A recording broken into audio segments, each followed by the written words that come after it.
Dear friends, welcome back to Books and More, Economics and Finance, the place where we sit down together, turn the pages of valuable books, and uncover deep insights into the flow of money and life. Today, we are beginning a journey of discovery inspired by the spirit of a very timely book titled When Bubbles Burst. This is more than just a discussion about data and charts. It is a path for us to understand the hidden rules behind the market's constant fluctuations. In today's volatile economic landscape, many of us are navigating financial challenges that feel quite heavy. Perhaps it is the worry over property prices climbing far out of reach, the uncertainty lingering over our investments, or simply that sense of unease we feel when witnessing the unpredictable shifts in the global economy. We often find ourselves asking, why do these cycles of euphoria and sudden collapse keep repeating? And more importantly, what should we equip ourselves with so that we aren't simply swept away by these waves? This video will guide us through essential economic concepts and strategies, helping us not only to see how the world around us operates, but also to understand our own psychology and behaviors when faced with important financial decisions. Let's dedicate this time to ourselves, to broaden our understanding, and let knowledge become a steady anchor that brings us peace of mind amidst the financial storms. If you like this video, please click the like button and subscribe so that this message can reach even more people. Thank you for your support and for following along with us. Why do economic bubbles keep repeating in our history? Have we ever wondered why, despite the painful collapses of the past, we still find ourselves drawn into the same cycles of sudden wealth and eventual disappointment? It seems that as a human collective, we are often caught between our bright hopes for the future and a deep-seated instinct to follow the path others are taking. This repetition is not a failure of information, but rather a reflection of how we feel and react to the world around us. In his book, John P. Calverley shares a deeply understanding perspective on why this happens.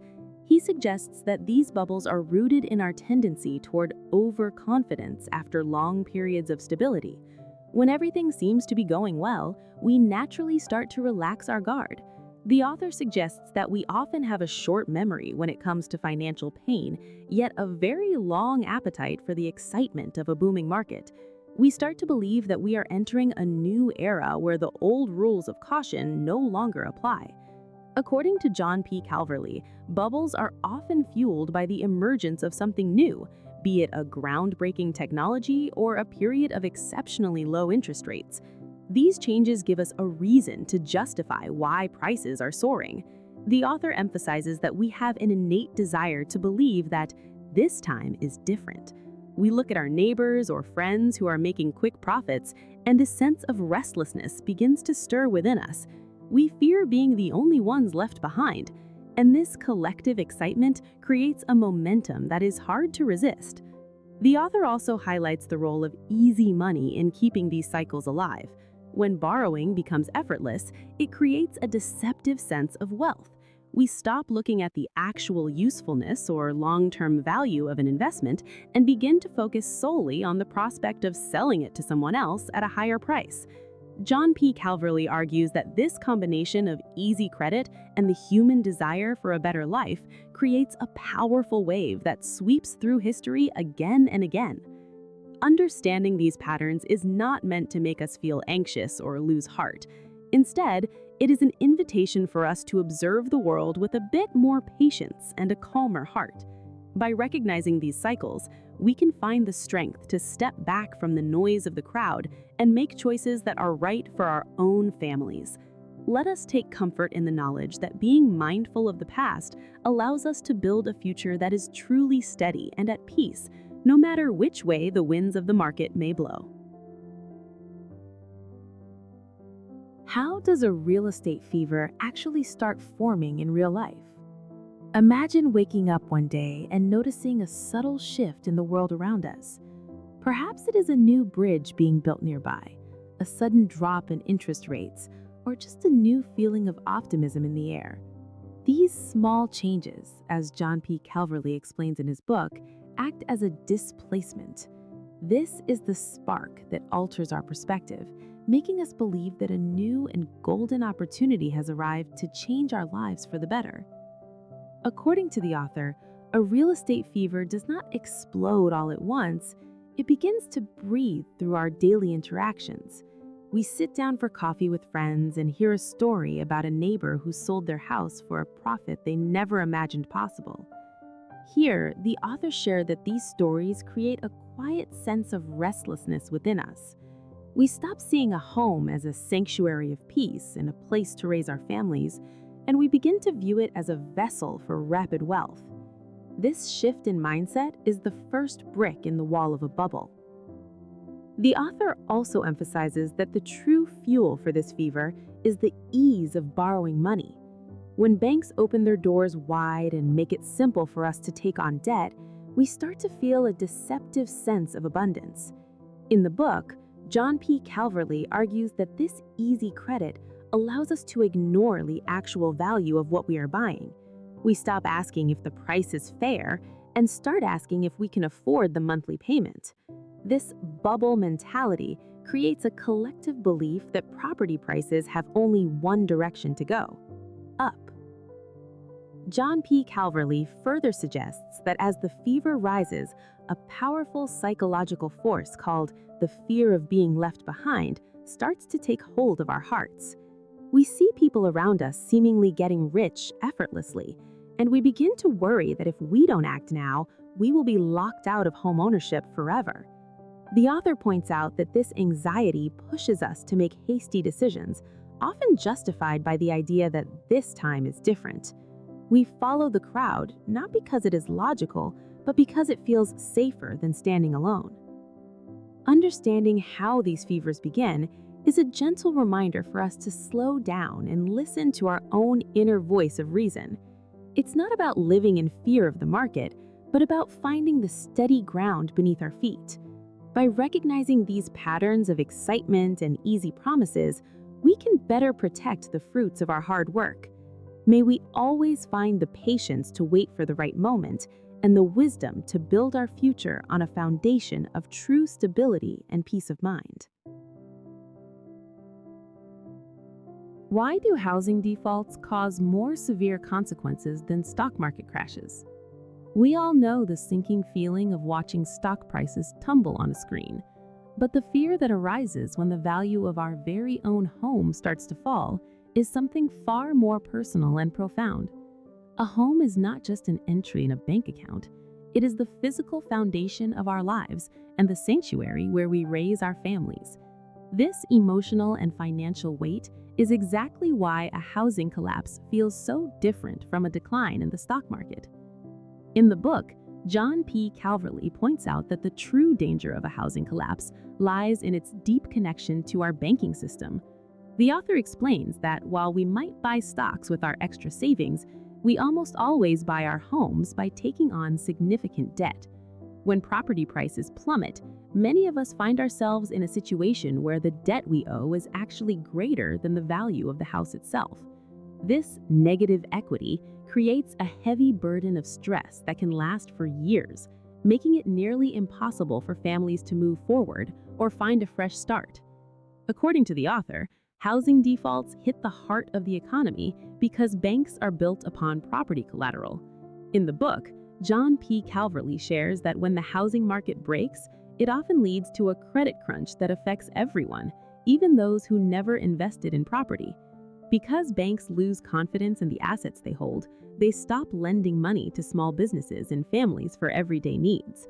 This freezing of the financial system is what turns a market downturn into a long and painful recession that touches every corner of our lives. The author also emphasizes the wealth effect in a way that is easy for us to understand. For most of us, our home is our largest and most important asset. When we see its value rising, we feel a sense of security that encourages us to spend and support the economy. However, when that value disappears, that sense of security is replaced by a deep need to save every penny and withdraw from the world. This sudden shift in our collective behavior causes a much sharper drop in economic activity than a stock market decline ever could, as it impacts our most basic sense of financial survival. Understanding these risks is not meant to discourage us from seeking a home of our own, but to help us approach such a large commitment with a heart full of wisdom and caution. By recognizing the unique power the housing market has over our shared prosperity, we can make choices that prioritize safety and long-term peace for our families. May we find the balance between our dreams and our reality, ensuring that our homes remain a place of comfort and joy through all the seasons of life. How does our psychology change when housing prices soar? When we see property prices climbing day after day, a strange mix of excitement and anxiety often begins to stir in our hearts. We watch our friends or neighbors seemingly grow wealthy overnight simply because the house they live in has increased in value. It feels like a golden door is opening, and we naturally start to imagine a more prosperous future for our families. In his book, John P. Calverley shares a deeply human perspective on this phenomenon, which he calls the wealth effect. The author explains that as the value of our home rises, we begin to feel a sense of abundance that changes how we live our daily lives. We might find ourselves spending more freely on dinners, vacations, or a new car because we feel that our paper wealth has made us secure. The text also emphasizes that this feeling can be deceptive, as it often leads us to believe that this newfound wealth is permanent and will only continue to grow. According to John P. Calverley, our mindset shifts from seeing a home as a place of shelter to seeing it as a financial instrument. In the book, the author shares that in these moments of euphoria, many of us start to view our property as a giant ATM.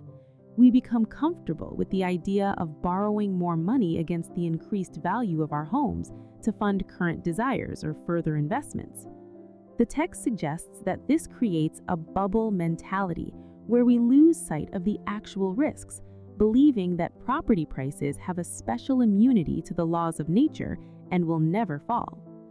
The author also highlights the powerful role that the fear of being left behind plays in our collective psychology.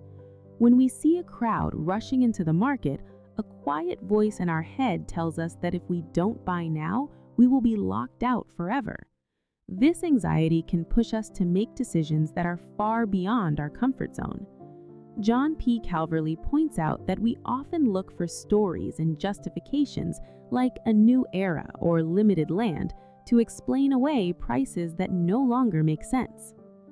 Understanding these psychological shifts is not about judging ourselves, but about finding the clarity to stay true to our own path. By recognizing when our emotions are being swept up by the market's noise, we can reclaim our sense of peace and make choices that are truly right for our loved ones. May we always find the strength to remain grounded, knowing that our true security comes from a steady heart and a clear mind, no matter how the world around us fluctuates. What do we learn from the great crises of the past? Looking back at history is like revisiting old memories that were both exhilarating and painful. We recall the stories of the Great Depression or the more recent global financial crisis, and we wonder how we could have let it happen again. In his book, John P. Calverley shares a perspective that helps us see these moments not just as random accidents, but as profound lessons on the human journey with money. According to John P. Calverley, one of the most critical things we learn is the danger of excessive debt and easy promises. In the book, the author shares that before every major collapse, there is usually a period where borrowing feels effortless and risk seems to have disappeared. We learn that when credit is too plentiful, it fuels an unnatural growth that eventually reaches a Minsky moment, the point where the vertical drop begins because we can no longer sustain the weight of what we owe. The author also emphasizes that this cycle of borrowing for the sake of rising prices is a trap that we have fallen into many times before. John P. Calverley also points out that we often suffer from a kind of collective amnesia. After a few years of stability, we begin to tell ourselves that this time is different and that the old rules of economics no longer apply. The author charts that this desire to believe in a new, risk-free world is what allows bubbles to grow so large. From the past, we learn that the most dangerous words in finance are those that tell us the cycle has finally been broken. The history of crises teaches us to stay grounded in the reality of long-term values rather than the excitement of the moment. In the book, the author also shares how the recovery from a crisis is often a long and quiet process. We learn that after a bubble bursts, there is a period of deleveraging where we must slowly pay back what was borrowed. The author emphasizes that this time is often painful because it requires us to be more cautious and conservative when we would rather be moving forward. However, this period of reflection is also when we rebuild our foundations and learn the true value of patience. The author further suggests that these crises reveal the deep connection between our hearts and our wallets. We learn that markets are not just driven by data, but by our shared emotions of hope and fear. John P. Calverley shares that understanding this connection allows us to be more forgiving of our past mistakes and more mindful of our future choices. Learning from the past is not meant to make us feel fearful of the future, but rather to give us the wisdom to walk our financial path with confidence. By recognizing the echoes of history, we can find a sense of calm even when others are losing their way. May we use these lessons to protect our families and to build a life that is truly steady, knowing that even after the darkest storm, the cycle will eventually turn toward a new and more stable morning. How has easy borrowing pushed us into risk? There is a certain sense of relief and excitement when we are told that a bank is ready to lend us the money we need.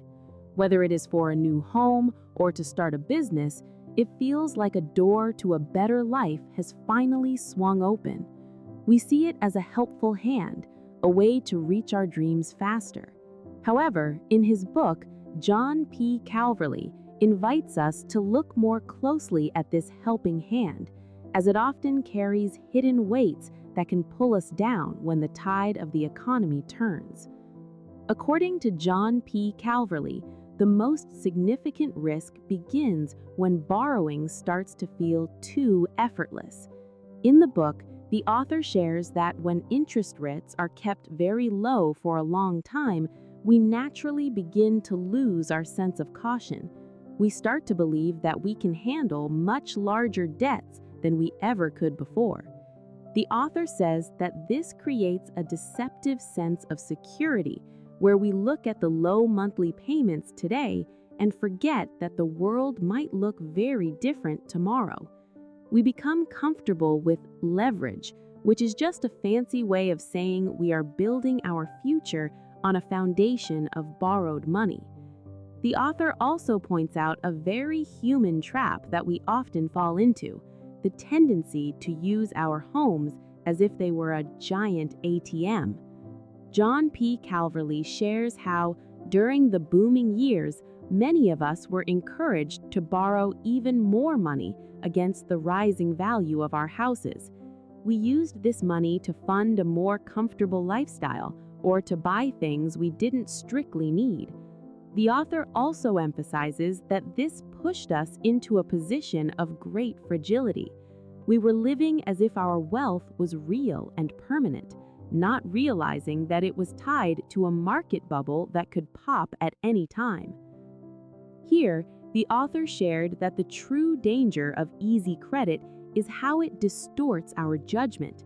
When banks stop asking for proof of income, or when they offer teaser rates that are artificially low at first, we are lured into a level of risk that we do not fully understand. John P. Calverley argues that this collective overborrowing pushes property prices up to levels that are no longer sustainable. We learn from his insights that when everyone is borrowing to buy, the market eventually runs out of breath. John P. Calverley emphasizes a painful truth. While the value of a house can drop by half in a single year, the debt we owe to the bank stays exactly the same. This gap between what we owe and what we own is what creates a true financial crisis for our families. Understanding these risks is not about regretting our past choices, but about building a more mindful and steady path forward. By recognizing the subtle ways that easy credit can cloud our thinking, we can choose to prioritize safety and long-term peace for our households. May we find the strength to rely on our own wisdom and patience, ensuring that our financial foundations are built on solid ground that remains firm through every season of life. How can we identify if a bubble is about to burst? In the middle of a booming market, it is often difficult for us to see the risks through the golden glow of rising prices. We want to believe that the good times will last forever, yet John P. Calverley reminds us that there are clear markers we can use to stay grounded.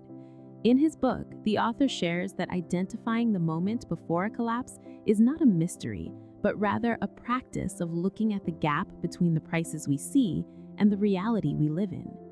According to John P. Calverley, one of the most reliable signs that a bubble is reaching its limit is when the market loses its connection to history. The author points out that we should be cautious when we start hearing everyone around us say that this time is different because of a new technological breakthrough or a permanent change in how the economy works.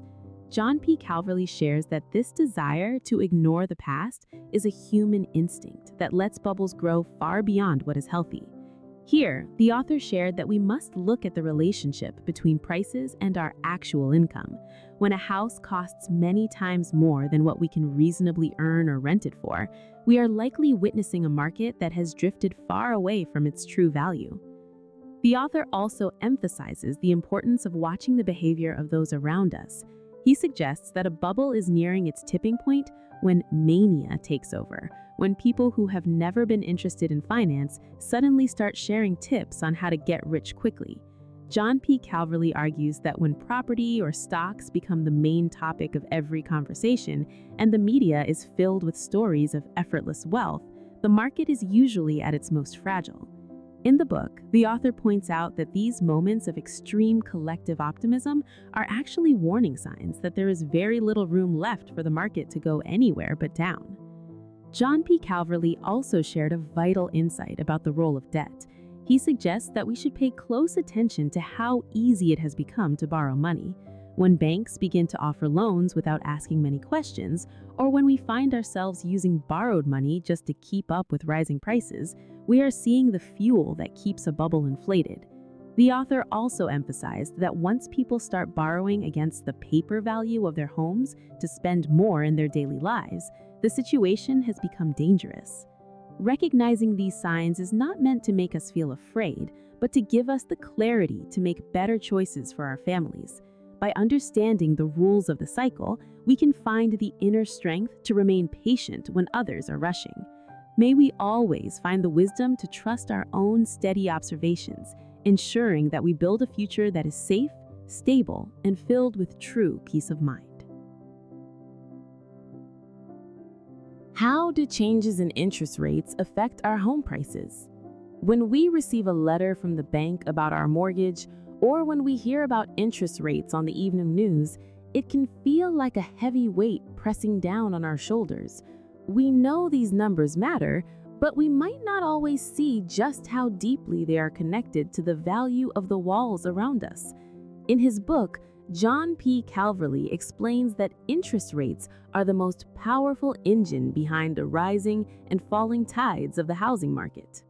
According to John P. Calverley, low interest rates act like a warm invitation to borrow more than we otherwise might. When the cost of a loan is small, we naturally begin to look at more expensive homes, thinking we can finally afford that extra bedroom or that quieter neighborhood.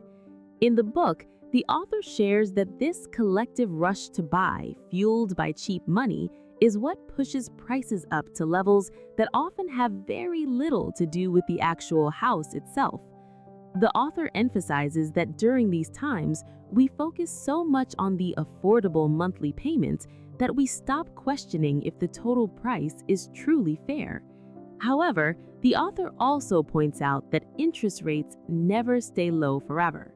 John P. Calverley shared a sobering perspective on what happens when the tide turns. When rates begin to rise, the music at the party starts to slow down. Suddenly, new buyers find it harder to enter the market, and the demand that was driving prices up begins to disappear. The author emphasizes that a small shift in interest rates can have a massive impact on our family's sense of wealth. Here, the author shares that as borrowing becomes more expensive, the value of our homes often begins to soften or even drop, leaving many of us feeling more vulnerable than we were just a few months before. John P. Calverley argues that being aware of this cycle is essential for our peace of mind. He suggests that instead of being swept away by the excitement of low rates, we should look at our financial commitments with a long-term heart. The author points out that true security comes from knowing that we can still provide for our loved ones, even if the interest rate landscape changes. Understanding the invisible power of interest rates is not about living in worry, but about finding the clarity to make choices that serve us in the long run. By keeping our eyes on the bigger picture, we can build a life that is steady and grounded, no matter what the market does. May we always find the wisdom to prioritize our family's lasting comfort, knowing that a truly happy home is built on a foundation of careful thought and a peaceful heart. How do we protect our family assets when the economy goes down? When the economic horizon begins to cloud over, many of us feel a quiet tightening in our hearts. It is a time when the security of our home, the dreams for our children, and our quiet hopes for retirement feel suddenly fragile. In these challenging moments, finding a steady path to protect what we have worked so hard to build becomes our most important journey. In his book, John P. Calverley shares that the foundation of protection is a clear understanding of our own limits. In the book, the author has suggested that we should perform a stress test on our family finances, much like the big banks do. We need to ask ourselves honest questions. If our home's value were to drop significantly, or if our interest payments were to rise, would we still be able to live our lives in peace? John P. Calverley emphasizes that looking at these difficult possibilities is not about giving in to fear, but about building a shield of preparedness around our loved ones. According to the author, our greatest vulnerability in a downturn is often our level of debt. Here, the author shared a sobering reality. While the value of what we own can fall quickly, the amount we owe the bank stays exactly the same. Therefore, the author suggests that we should be very cautious about using too much borrowed money to chase a lifestyle that the market cannot truly support. By focusing on reducing unnecessary debt and keeping our financial life simple, we create a sanctuary of safety that is much harder for the economic waves to shake. In the book, the author has shared that we should also look at the long-term value of things rather than the excitement of the crowd. He suggests that for those of us who are still working and earning, a market downturn can actually be seen as a quiet opportunity to build for the future at a more reasonable cost. John P. Calverley emphasizes the importance of a diversified portfolio, having our savings spread across different types of assets, so that we aren't relying on just one thing to go right. The author also emphasized that the most valuable asset we truly have is our own ability to work and contribute to the world. Our skills, our health, and our perseverance are the true engines of our family's wealth. By investing in ourselves and staying mindful of the market's natural cycles, we can find the inner strength to stay calm even when the world feels uncertain. Walking through an economic downturn is a test of our patience and our wisdom. But it is also a time when we can discover just how resilient we really are.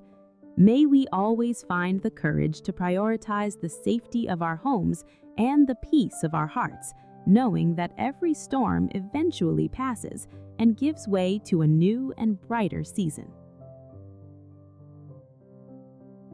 Why do we often follow the crowd instead of thinking soberly? It is a feeling we have all experienced at some point, that quiet, nagging sense of restlessness when it seems like everyone around us is getting ahead. We hear stories of friends who bought a piece of land or a certain stock and saw its value double in a matter of months. In those moments, it is incredibly difficult not to feel left behind. This urge to join the rush is not just about greed. It is a very deep human part of how we are wired to find safety through the consensus of others. In his book, John P. Calverley shares a gentle but powerful explanation for why our clarity often vanishes during these times. He points out that we are born with a herd instinct that served our ancestors well for thousands of years. The author suggests that in the world of finance, this instinct tells us that it is much more comfortable to be wrong as part of a group than to be right all by ourselves. Here, the author shared a poignant truth. Many of us, including professional investors, find the prospect of failing alone far more terrifying than the prospect of losing money alongside everyone else. It feels safer to follow the path others are taking, even if that path is heading toward a cliff. John P. Calverley also describes how a bubble mentality begins to cloud our collective judgment. In the book, the author explains that when a market is booming, we stop asking if a price makes sense and start focusing on the excitement of the climb. We become caught in a cycle of over-optimism, where we tell ourselves and each other that the old rules of history no longer apply. The author suggests that this collective amnesia is what allows us to ignore the warning signs. We want to believe in a new era of endless growth because everyone else seems to believe in it too. The author further suggests that our social circles and the media often act as an echo chamber, amplifying the stories of easy wealth while silencing the voices of caution. When property or stocks become the main topic of every conversation, it becomes almost impossible for us to step back and think for ourselves. John P. Calverley shares that this pressure to conform is one of the greatest challenges we face as individuals trying to protect our own financial future. Understanding why we feel this pull toward the crowd is the first step in reclaiming our own steady path. It is completely natural to feel that urge to rush in, but recognizing it as an ancient instinct can give us the space to breathe and observe. We do not have to be the fastest or the most aggressive. We simply need to be true to what we know is right for our own household safety. May we find the quiet courage to trust our own observations and to value our long-term peace of mind above the noise of the crowd, building a future that is truly steady and at peace. If you like this video, please hit the like and subscribe button so that more people can know about it. Thank you for your support. Wishing you a pleasant evening and happiness with your family. Goodbye and see you in the next videos.